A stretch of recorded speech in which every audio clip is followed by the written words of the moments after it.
आमदार आदित्य ठाकरे यांनी शिवसेना नेते दीपक केसरकर यांना डिवचलेले होते आणि त्यावर केसरकरांनी संताप व्यक्त करत ठाकरे कुटुंबाचा समाचार घेतला। मी बोलायला सुरुवात केली तर पश्चाताप होईल असा इशारा केसरकर यांनी ठाकरे कुटुंबियांना दिलाय। तर केसरकर हे सावंतवाडीच्या मोती तलावावरचा कावळा असल्याचा संजय राऊत यांनी केसरकरांचा असं म्हणत समाचार घेतलाय।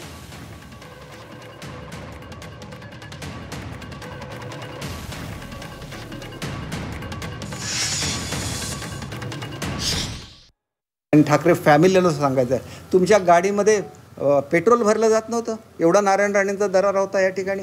तुम्हाला हॉटेलमध्ये जागा दिली जात नव्हती, तुम्ही त्यावेळेला बाळासाहेब होते आणि बाळासाहेबांचा दरारा एवढा मोठा होता, संपूर्ण मुंबईवर बाळासाहेबांचं राज्य होतं, पण सिंधुदुर्गमध्ये त्यांच्या गाडीमध्ये पेट्रोल नाही, त्यांना ह्याच्यामध्ये गोव्यात जाऊन पेट्रोल भरायला लागत होतं। एका हॉटेलमध्ये त्यांना जागा मिळू शकली नाही, तिथं मी लढा दिला।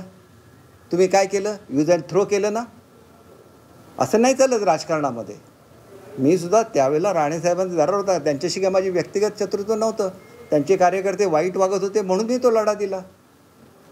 मग हे सगळं असताना तुमची हिंमत नाही झाली, तुमच्यापैकी कोणी येऊन इथं लढा नाही दिला आणि तुमचे अनेक आमदार निवडून आले, त्याचेसुद्धा त्यांनी माझ्याविरुद्ध स्टेटमेंट काढले, आज ते घरी बसले ना।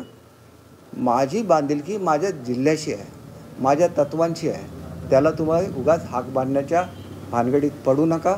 मी स्वतःहून कोणाच्या अंगावर जात नाही आणि कोणी अंगावर आलं तर त्यांना सोडत नाही।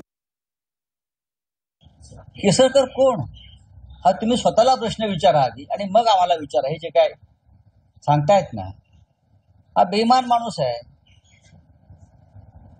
ते सावंतवाडीमध्ये एक मोती तलाव आहे, त्या मोती तलावाच्या आसपास असे अनेक कावळे फडफडत असतात, त्यातला तो एक कावळा आहे मोती तलावावर।